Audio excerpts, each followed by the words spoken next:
Islam.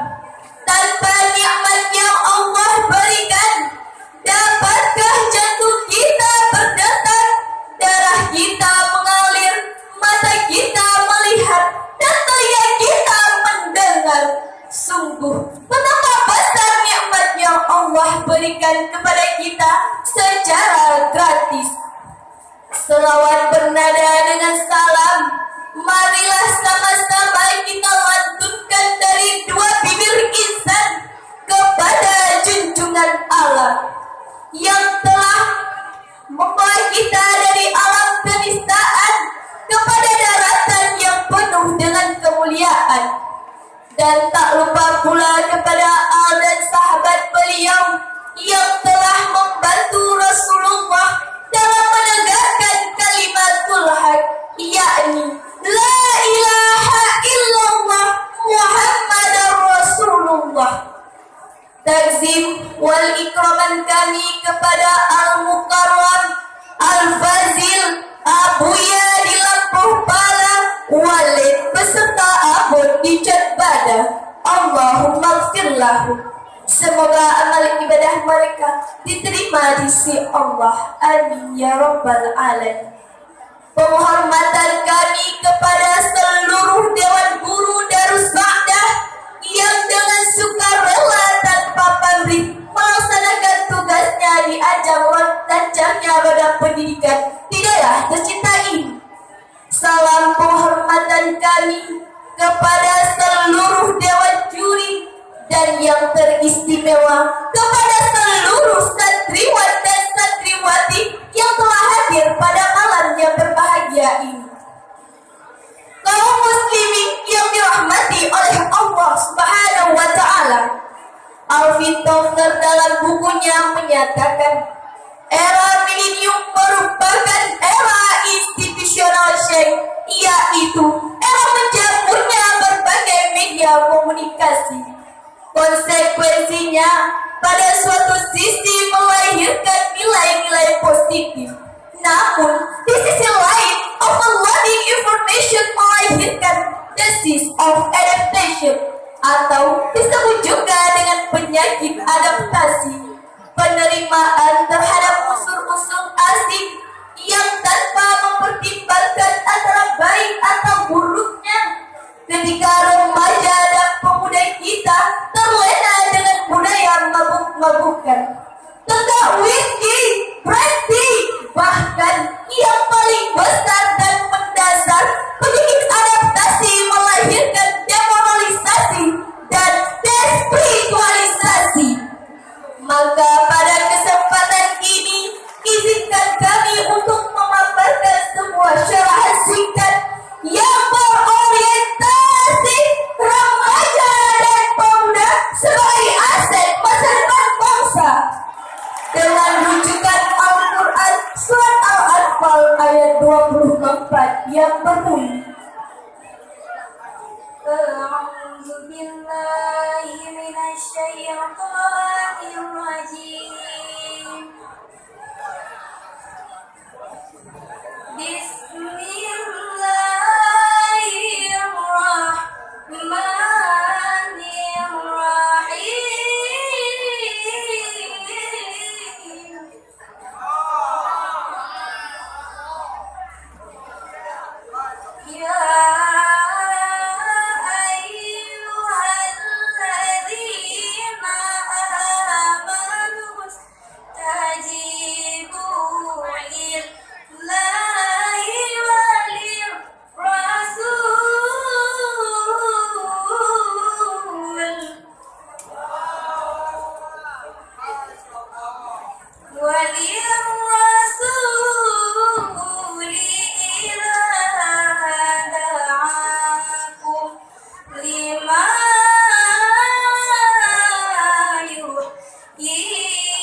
وأنه إليه تحشرون.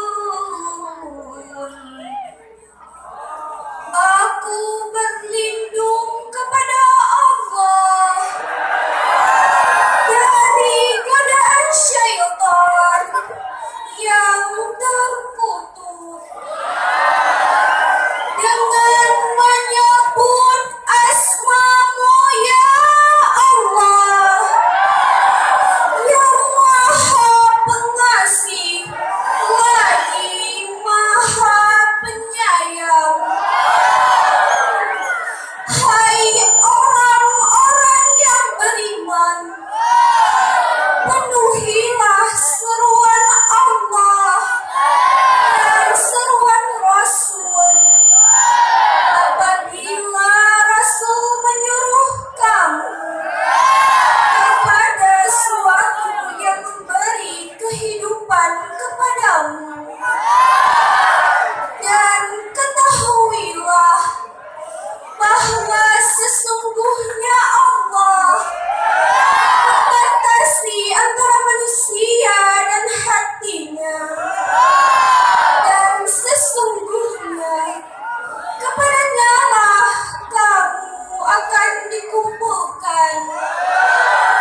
Masyaallah muslimin rahimakumullah, berdasarkan ayat tadi maka dapatlah dipahami bahwa dalam membangun remaja dan pemuda maka hendaknya membatasi antara dirinya dengan hatinya. Namun seperti apakah membatasi antara manusia dengan hatinya? Al-Sunarkan di dalam kitab tafsirnya Bahar Al-Ulum menyebutkan bahwa yang dimaksud dengan yahulu bainal mar'i wa qalbi yaitu membatasi antara orang mukmin dengan kemaksiatannya yang mengarahkannya dan mendekatkannya dengan api neraka, serta membatasi antara orang kafir dengan ketaatannya yang dapat mendekatkannya dengan surga. Dalam menemukan remaja dan pemuda yang sejati di tengah-tengah hiruk pikuk kemaksiatan yang dapat menjerumuskan kita ke lembah kenistaan, maka kita harus menemukan metode yang efektif dalam mengarunginya. Dan dalam hal ini Allah Subhanahu wa Ta'ala mengajarkan dan memerintahkan kepada kita sebagaimana firman-Nya dalam surat Ar-Rum ayat 60 yang berbunyi,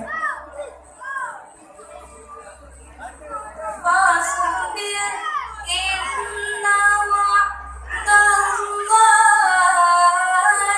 haqqun wa la yastaghifannaka alladhina la yuqinun.